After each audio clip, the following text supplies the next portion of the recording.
Now it is time to turn to primary sources of law. Here in part 2 of week 3, we are going to be covering statutes and regulations. So primary sources of law, these are types of law that come directly from a branch of government. Statutes from the legislative branch, regulations and agency decisions from the executive branch, and case law from the judicial branch. Now keep in mind, these are not the only primary sources of law. The U.S. and state constitutions are also primary sources, as are executive orders. So we are going to cover statutes and regulations here, case law in part 3. So let's get started with statutes. We will primarily cover methods of locating federal statutes, but I will also provide some information on how to locate state statutes. Okay, so when you are writing your memos for class or for your jobs, you're going to want to refer to the official compilations of laws. So those include the U.S. Code, which is a compilation of federal statutes organized by title. Here, I don't mean alphabetical title like an encyclopedia. Instead, titles of the U.S. Code are based on subject matter areas. So, for example, U.S. Code Title 25 is Indians. It provides statutory authority for the U.S. federal government to interact with Native American tribal governments. Title 33, Navigation and Navigable Waters, as we saw in part 1 of the lecture, contains the Clean Water Act. Title 43 is Public Lands. So you can actually go to the U.S. Code and just browse all of the titles to see what they contain. The Code of Federal Regulations, which we normally call the CFR, it's like the U.S. Code, but for federal agency regulations. It's organized pretty similarly to the U.S. Code. The title names often match up, but not always. Now, the U.S. Code is prepared, published, and updated annually by the Office of Law Revision Counsel within the U.S. House of Representatives. The CFR is prepared, published, and updated annually by the Office of the Federal Register, which is part of our National Archives. Now, because the U.S. Code and the CFR are updated annually, they're not going to contain the most recent laws and regulations, because those are not going to make it into the U.S. Code or CFR until the next yearly update. Now, because regulations are much more numerous and nimble than statutes, the GPO, the Government Printing Office, does provide an electronic version of the CFR called the eCFR. It is updated daily for the most part. The eCFR is not official, but for our purposes, it's fine for you to use it. So for both the U.S. Code and the CFR, the citation format is going to be the title number, the name of the compilation, so either USC or CFR, and a section number. CFR citations, they might refer to just a part of a title, so for instance, 6 CFR Part 13, or they might drill down to the section, 6 CFR Section 13.1. You have to use the section sign for the U.S. Code citations, but not for CFR citations, although you certainly can.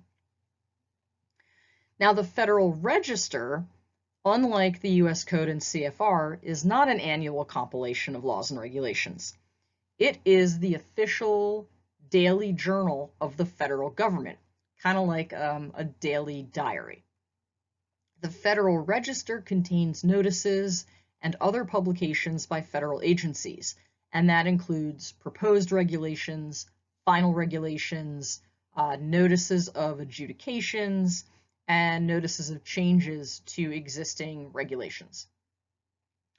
Because the Federal Register is published daily, the citation is longer, because you need to cite not only the volume and page number of the Federal Register, but also the date.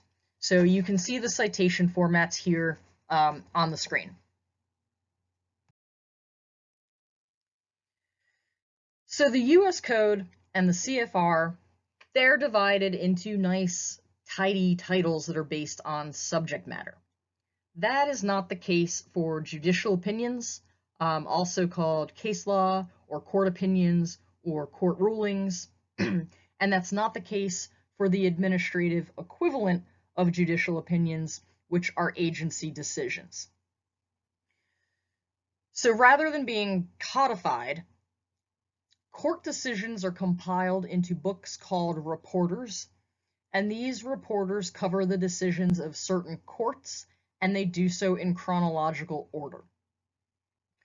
For federal court cases, the reporters that you will use most frequently are the U.S. Reports, which is the official reporter of the U.S. Supreme Court. That is shown by the designation U.S. And then also the Federal Reporter, which mostly reports on court cases decided by the U.S. Courts of Appeals. And that is shown by the designation F, F2D for second edition, or F3D, third edition, which is the current edition of the Federal Reporter. Your citation for court cases is always going to start with the names of the parties. So for instance, you see I've got Miranda versus Arizona, then the volume and page number of the reporter. For Supreme Court cases, the page number is followed by the year that the decision was handed down in parentheses. You only need the year because you already know that you're in U.S. Reports, and you already know that U.S. Reports only has U.S. Supreme Court opinions. For lower courts, your parenthetical information is also going to include the name of the court that decided the case. So now the U.S. Courts of Appeals are also called circuit courts. In the citation example that I have provided on the slide, Xiao versus USDA, the Second Circuit Court of Appeals decided that case in 1989, and you know that because in parentheses it says Second Circuit 1989. That particular case is found in volume 895 of the Federal Reporter second edition, and that case starts on page 1410. Administrative decision citations follow a similar format. So under that agency decision heading, I've provided examples of decisions that were made by the Comptroller General of the United States. In that citation, CPD simply stands for Comptroller General Procurement Decisions. These are decisions made when government contractors file disputes with the government, either bid protests or award protests. The Comptroller General also has decisions just of the Comptroller General. Those are marked as Comp Gen rather than CPD. These are the GAO's version of case law. They deal with topics like appropriations, also bid protests, and federal agency rulemaking. The GAO also issues reports generally upon request by Congress, has audits, surveys, investigations, it does evaluations of federal programs. So you'll find a variety of information under the GAO resources. There are also contract appeals boards. So there is the Armed Services Board of Contract Appeals, the ASBCA, and the Civilian Board of Contract Appeals, the CBCA. They handle disputes between agencies and their contractors that arise under the Federal Contract Disputes Act. Now, that act also permits parties to go to the U.S. Court of Federal Claims, which is an administrative court, but it operates almost identically to an Article III federal court. So basically what we think of as a real court, quotation marks there, would be the U.S. Court of Federal Claims. Various administrative agencies have their own offices of administrative law judges. These are known as ALJs. They handle administrative hearings, also called administrative adjudications. We're going to discuss these later in the course, Basically, if you lose your case before an ALJ or a Board of Contract Appeals, you can go ahead and appeal that loss up to a federal court. So as noted in part 1 of the lecture, once a bill becomes a law, it goes through quite a process before winding up in the U.S. Code. During this process, the full text of the public law gets broken up into chunks that are slotted into the appropriate titles of the U.S. Code. Now remember, for federal statutes, titles of the U.S. Code are compilations of subject matter. So a single public law might impact multiple subjects. So for instance, maybe it impacts land use, and it also impacts Native Americans. So it will get broken up into pieces and placed into different parts of the U.S. Code. What this means is that if you want to read the entirety of a statute as it was written by Congress, you need to read the public law. But if you just need to know how the law impacts your particular agency, the U.S. Code is where you want to look. The U.S. Code and the U.S. Code Annotated, or the USCA, they're identical in terms of title and section, so the wording is going to be the same. The USCA has annotations.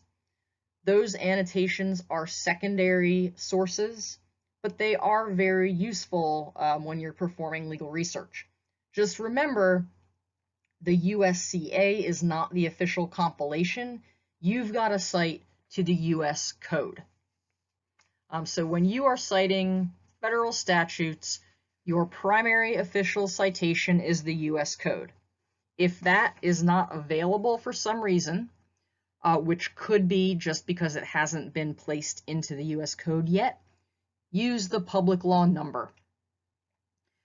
If that's not available, you can go ahead and use the statutes at large citation, but really you should try to use the U.S. Code or the public law.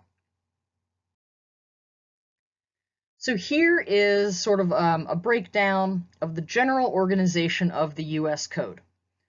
The title is the largest division divided by subject matter. Within each title, you've got chapters, subchapters, parts, sometimes subparts, and then sections. The chapters and parts are not always organized identically within the titles. Sometimes a chapter comes first, sometimes a part comes first. For our purposes, it doesn't matter. What matters is the proper citation, which is always going to be the title and section. Now, sections are technically the smallest division of the U.S. Code, but sections can be broken down into paragraphs, subparagraphs, clauses, and subclauses.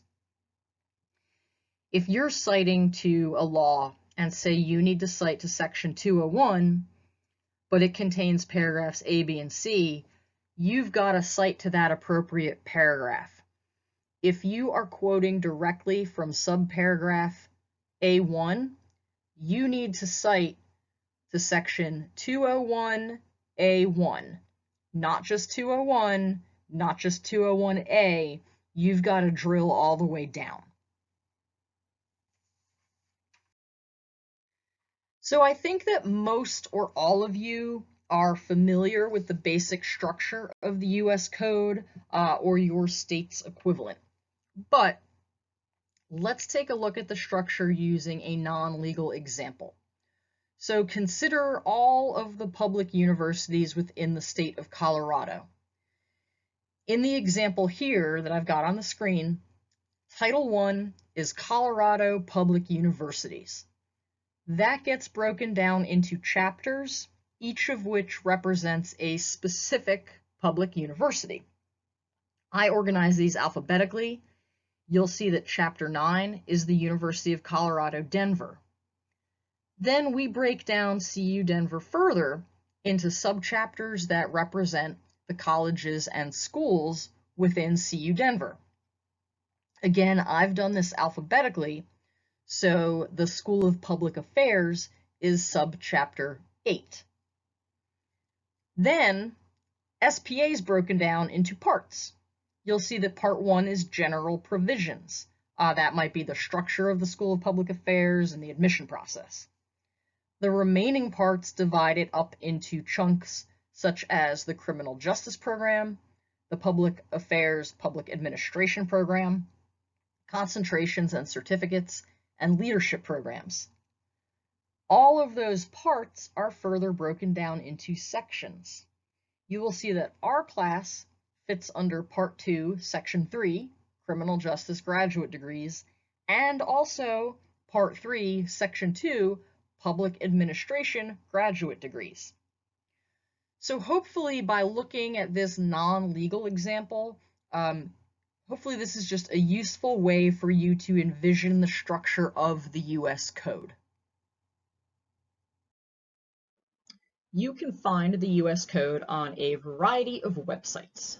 My top 3 options are Cornell's Legal Information Institute, Westlaw, and the Government Printing Office, GPO, which will redirect you to GovInfo. So the best and easiest to use, in my opinion, is Cornell. It allows for a variety of searches, plus you can browse by title really easily, and it contains a super helpful table of popular names.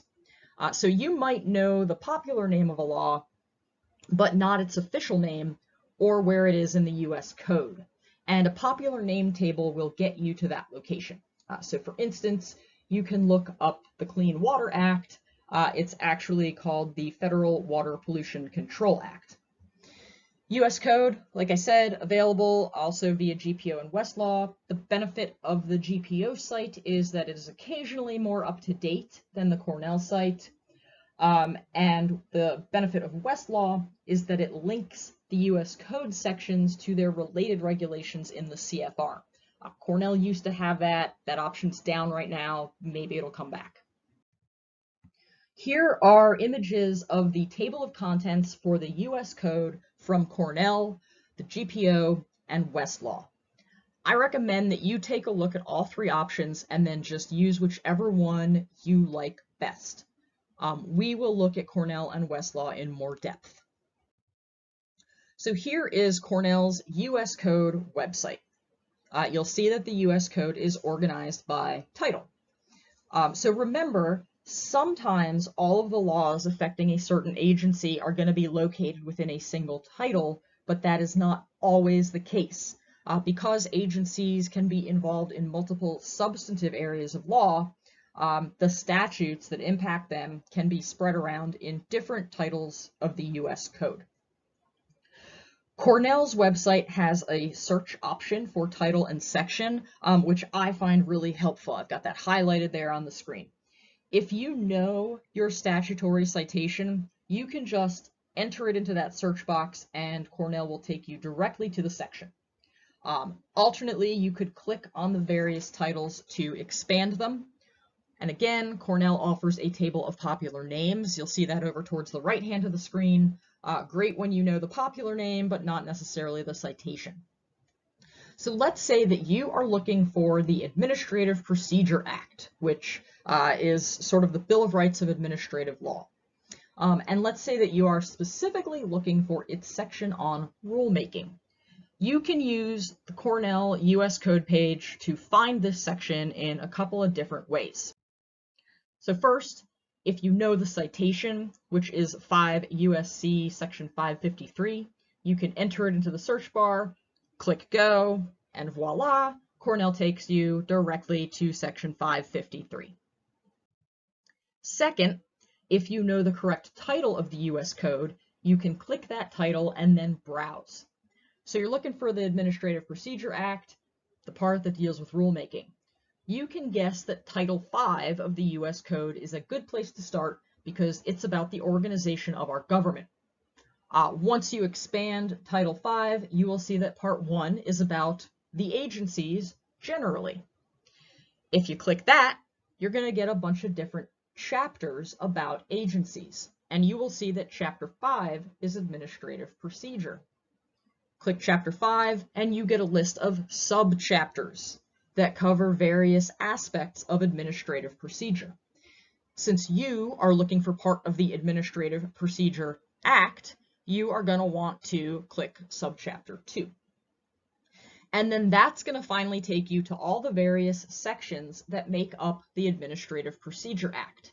Since you want rulemaking, you would click on Section 553, and then that's going to take you to the correct section on rulemaking. So that is the second way. Third, you can use Cornell's popular name table. Let's switch it up and say that you are looking for Dodd-Frank. Click D on the alphabetical table of popular names, and then rather than scrolling through the very many statutes that begin with the letter D, I suggest that you do a keyword search for Dodd. It's going to pop right up.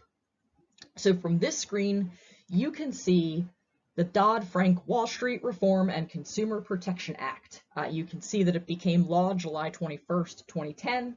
There are links to its public law. Again, that is the full text of the statute as passed by Congress. There's a link to the statutes at large, which is where the law lived after it was a public law and before it made it into the U.S. Code. And then you can also see the U.S. Code citation 12 U.S.C. section 5301. Now, the one non-intuitive aspect of the popular name table at Cornell is that clicking the actual popular name is not helpful. It takes you to a classification table, which is great if you need to know how the public law was broken up and placed in the U.S. Code, but not great if you actually want to get to the text of the statute. However, you can see here the Act starts at 12 U.S.C. section 5301. Usually, if you see the term short title, it's directing you to the first section of the statute, which contains the law's title, either in the body of the law itself or in the notes section. So if you click on that citation to the U.S. Code, Cornell will direct you to that section. So here's what you see when you click on that. This is the beginning of the Dodd-Frank Act, 12 U.S.C. section 5301. Now, one really nice thing about Cornell's site is the easy-to-use breadcrumbs. This is the string of information along the top of your screen. That lets you see exactly where you are in the U.S. Code, and you can use breadcrumbs to backtrack. So let's say, for example, you're looking within Dodd-Frank and you want to find the Consumer Financial Protection Bureau, but somehow you wound up in section 5612. You can take yourself all the way back to the beginning of Dodd-Frank, which is Chapter 53, Wall Street Reform and Consumer Protection. And from there, by looking at the table of contents, you see that the Consumer Financial Protection Bureau is in Subchapter 5. Another benefit of Cornell's site is that it contains a Note tab. You can click that Notes tab to learn more about the statute. So this is usually where you can find the statute's name or its short title, which is basically its popular name. Now this can be a lengthy section. The notes can be long, so often it is useful to do a keyword search for the phrase short title.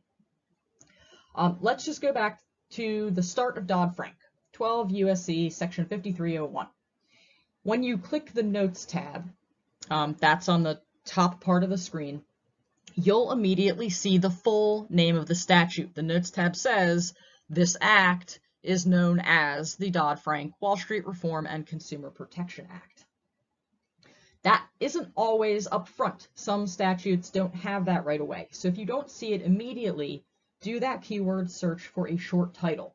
Now you will often see multiple short titles because they are referencing not only the original statute, but also amendments to that statute. Remember, the statute gets broken up by subject matter when it is placed in the U.S. Code. And so that is why you are seeing not just the short title for Dodd-Frank, but also the short title of its 2014 and 2017 amendments, which have their own names. If you want to know how a U.S. Code section links to a regulation in the CFR, you can use Cornell's parallel table of authorities. The link to this table is on the right-hand side of Cornell's site. And when you click it, you're going to get a page that explains the table. Since you primarily want to know the connection between a U.S. Code section and the CFR, you are going to select United States Code from the table. So here is a table of parallel authorities for Title 12 of the U.S. Code. You're interested in Dodd-Frank, specifically Section 5301. So you can scroll and scroll and scroll, or you can just do a keyword search for 5301. And here you can see that U.S. Code 5301 links to regulations in the CFR, Title 31, Part 30. And if you click on that 30, you are going to be directed to that part of CFR Title 31. You can also find the U.S. Code on Westlaw, although because Westlaw is often used by attorneys and paralegals for really deep dive legal research, it provides the U.S. Code annotated. So this is just the regular U.S. Code plus additional information in the annotations. Remember, those are a secondary source. You'll see that Westlaw also has a popular name table similar to Cornell's. So let's go ahead and search that for Dodd-Frank. Again, since you're looking for Dodd-Frank, click D, and rather than scrolling, do that keyword search for Dodd. You will see that Westlaw's popular name table, it doesn't include quite as much information as the Cornell one, but on the plus side, you can click directly on the name of the law. So here is what you get when you click the name of the law from Westlaw's popular name table. It is a breakdown of all of the U.S. Code sections, but it is matched to the section of the public law. So this is a nice, easy way to link your U.S. Code section to the public law section. Because remember, the public law, that's going to be the statute in the form that Congress passed it before it got broken up and placed piecemeal into the U.S. Code. So if you click Section 5301, here is the result. Now, notice that you are in the Documents tab on Westlaw. Westlaw provides other tabs. They are very helpful for legal research, but you probably don't need to use many of them, with one exception. And that is the Citing References tab. So this is like an easier version of Cornell's table of parallel authorities. So if you hover your mouse over this tab, it is going to bring up a number of different legal resources that cite to Dodd-Frank. Most important for us is the link to the implementing regulations. So if you click regulations, you will get a list of all of the CFR citations that link to Dodd-Frank at 12 U.S.C. Section 5301. You can look at other citing references too. There are, for instance, court decisions related to Dodd-Frank. Okay, so here is another legal research exercise, this one for federal statutes. Again, I strongly recommend that you either pause the lecture and work through this now, or use the slides to work through it later, and go to the week 3 ungraded discussion board if you need assistance. And again, as I noted in part 1 of the lecture, these exercises are not specific to environmental law. They're not specific to all hazards management.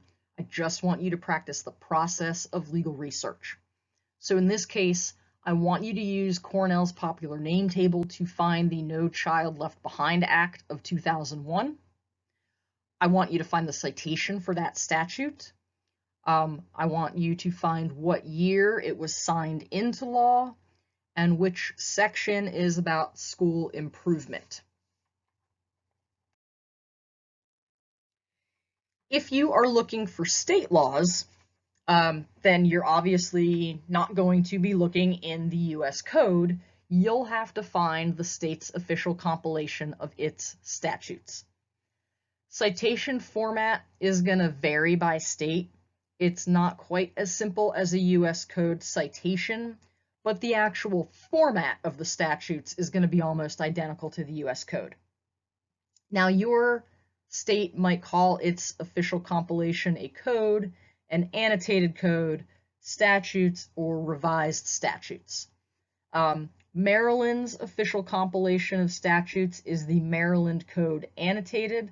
Same for Washington, D.C., that's the D.C. Code Annotated, whereas Colorado calls its version the Colorado Revised Statutes. Some states also subdivide their codes by subject matter, much like a title of the U.S. Code. So, for instance, California has the California Family Code, which is separate from the California Fish and Game Code. Whatever citation the state uses is the official citation. Now, you can find state statutes in a variety of different places. You can find them on Cornell. If you click on a topic like agriculture, it'll actually bring up the appropriate title from each state code. You can also find a full listing of state statutes. Mitchie's LexisNexis is what I recommend. It is free if a state uses it to house the state's official compilation of statutes.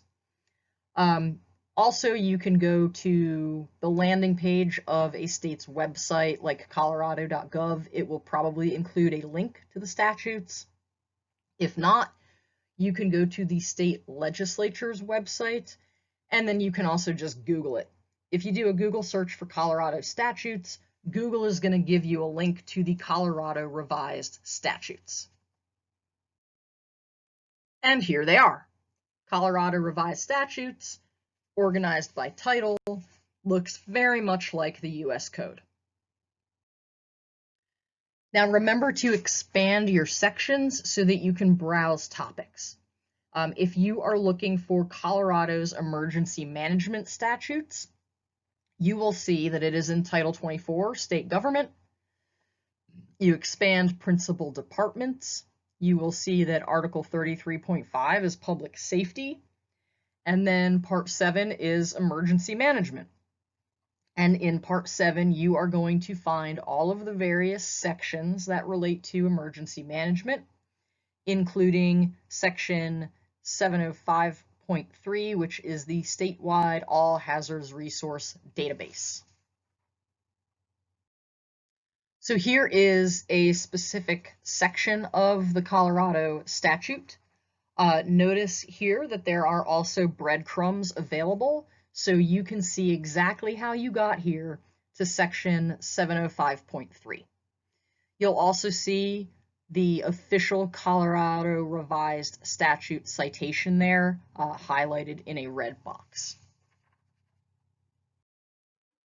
Let's move on to regulations, specifically federal regulations. So these are like statutes, but they are created by federal agencies. Regulations do carry the full force of law, so when we talk about the law in our class, we are referring to both statutes and regulations plus case law. So agencies issue regulations in order to carry out the statutes that affect the agency's subject matter jurisdiction.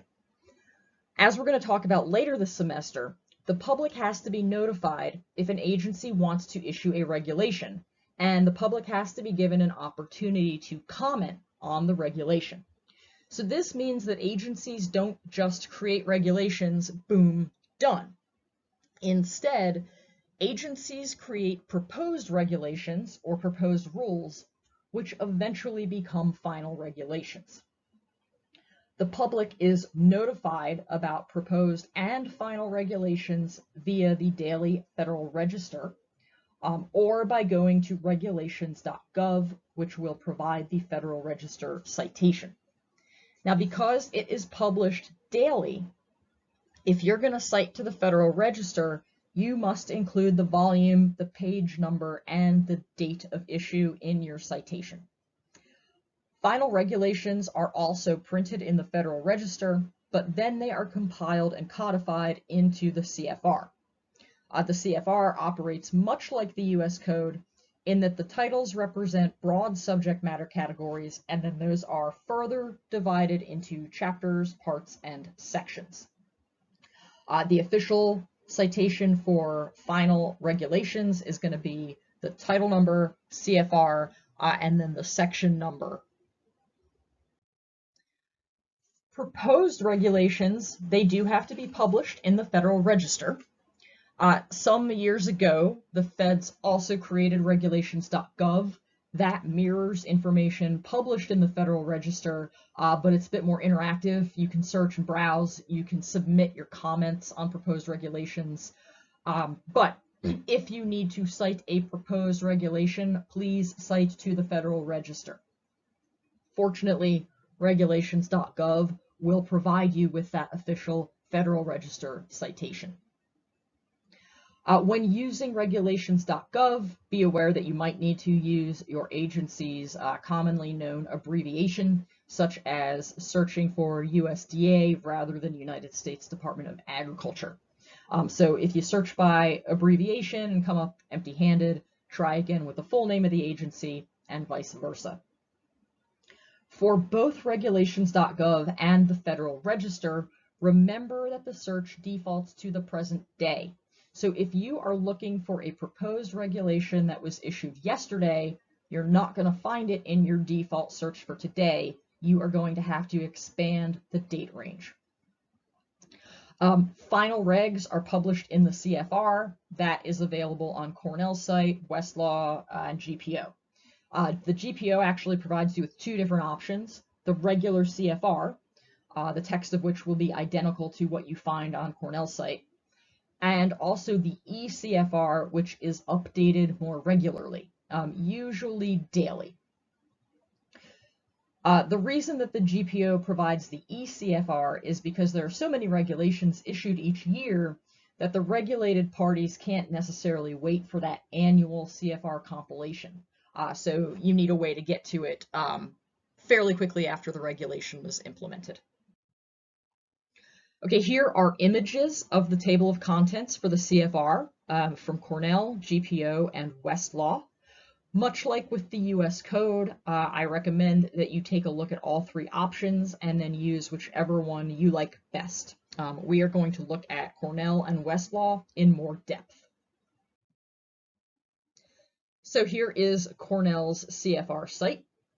I find it to be probably the most useful website for finding federal regulations. Westlaw is also excellent. However, somebody has to pay for it. Right now, that's the university, maybe your employer pays for it, but it's very expensive. And so it is a little bit unusual to have Westlaw access outside of a law firm or a large in-house law office. If you don't have Westlaw access, Cornell's going to be your best bet. The CFR is organized into titles. Again, these titles cover broad subject matter areas, and then they break down into finer, more distinct topics. Let's take a look at Title 12, Banks and Banking, to find the Consumer Financial Protection Bureau. So here is Title 12 of the CFR.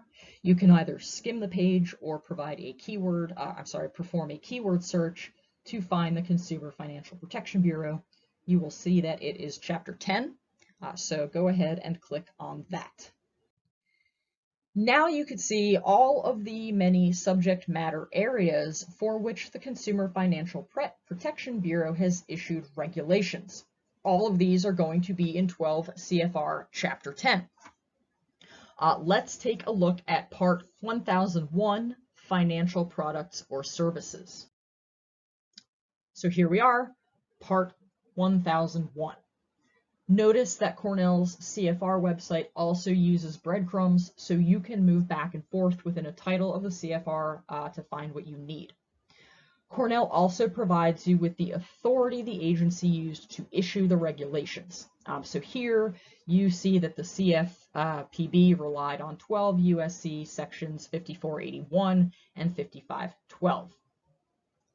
If you, for instance, click on 12 U.S.C. section 5512b1, Cornell is going to take you directly to that section and subsection in the U.S. Code.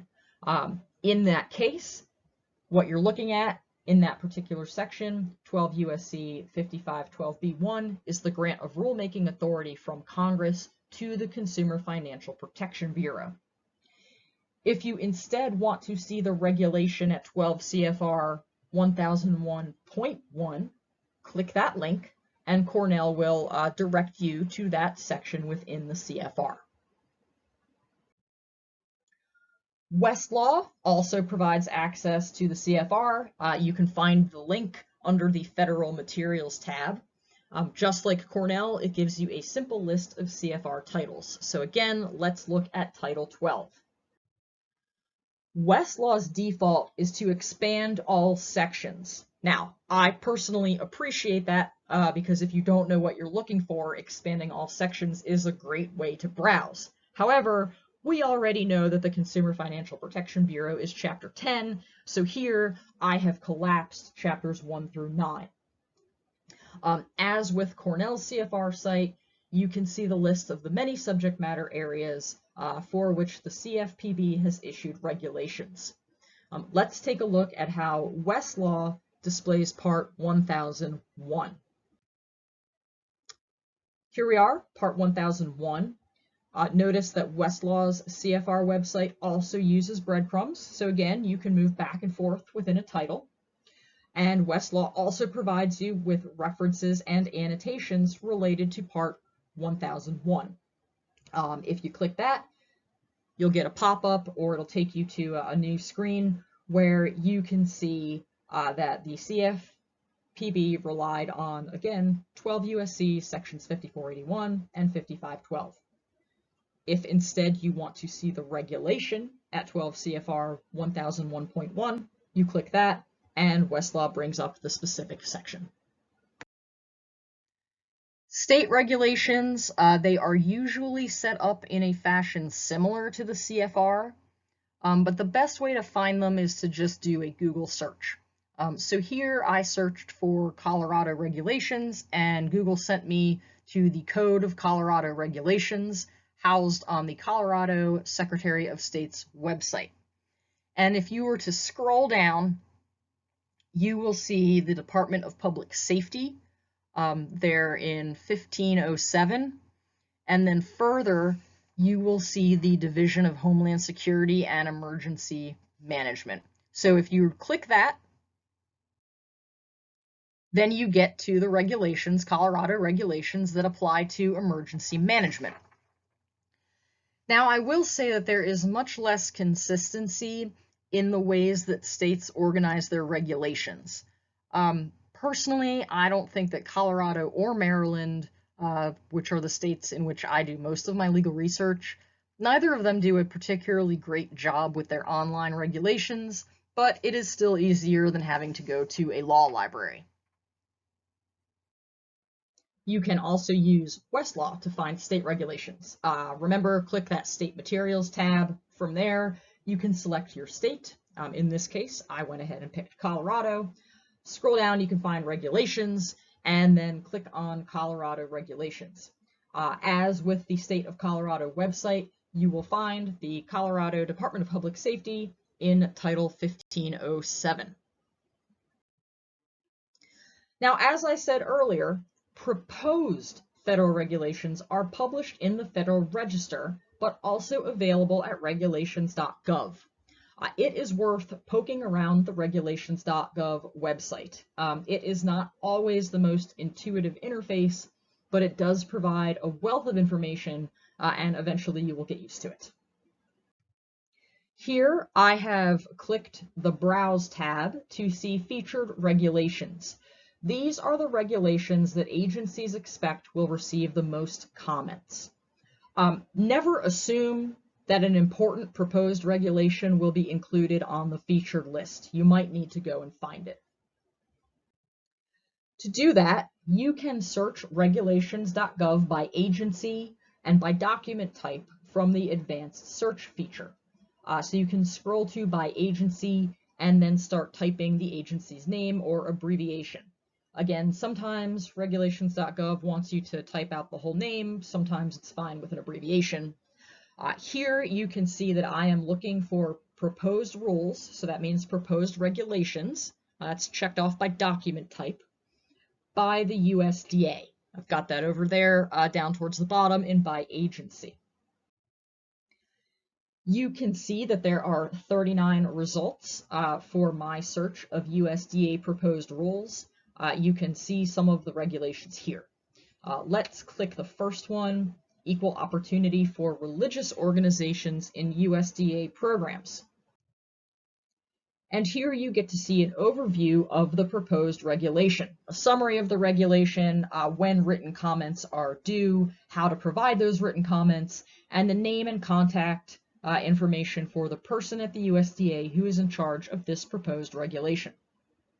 You can also see towards the bottom right, this particular regulation has garnered 4,624 comments, and you see that the first two of those that are there oppose the regulation. You could also click on Show More Details under Document Information, or you can click on Open Docket Folder up there at the top, and that'll just get you a different way of listing out all of the information about this regulation. The Federal Register, that is the other place to find proposed regulations. Again, keep in mind it is published daily. You can see on the slide that this is the Monday, August 31st version of the Federal Register. You might need to expand your search to cover a wider range of dates than just today. You can also browse the Federal Register for proposed regulations, newly issued final regulations, and other administrative documents. You can also search the Federal Register, and you can narrow your search type. So for instance, on the screen here, I am searching for USDA documents, and if I click the PR circle, I am limiting the search to proposed rules or proposed regulations. Again, they're the same thing. If I want to search the Federal Register for regulations about, say, the Supplemental Nutritional Assistance Program, or SNAP, I can just search for SNAP, but I can limit that search to the USDA's rules or proposed rules, so their regulations or their proposed regs. The search results, they let me know that the USDA has issued 59 documents about SNAP proposed rules, but only 4 of them from the past 365 days. I can scroll down and review all of the documents. They are default sorted by relevance. If you want to sort by date, then you would just click newest or oldest. You can also just browse the Federal Register. Browsing by agency will give you kind of a quick snapshot of the number of proposed regulations issued by cabinet departments, and also the number of comments on those proposed regs. And then you can browse deeper. So if you're interested, go ahead and take some time to explore the Federal Register's website. Okay, here is another one of our legal research exercises. This one deals with both a statute and the regulations that it authorizes. So I want you to find a statute in the US Code that deals with flammable fabrics. I would just go ahead and use the popular name table, go over to F and do a keyword search for flammable and see what comes up. I want you to find the US Code citation for this law, also the Statutes at Large citation, and I want you to find the US Code's definition of fabric for this particular law and provide the citation for that definition. Then, once you've found it in the US Code, I want you to take a look at related CFR provisions and find out what title and part of the CFR provides standards for the flammability of clothing textiles. So go ahead and work through that exercise. All right, that is it for statutes and regulations. Next up, please watch part 3, which is going to cover case law. That's another primary source of law, and it's also going to teach you how to brief a case.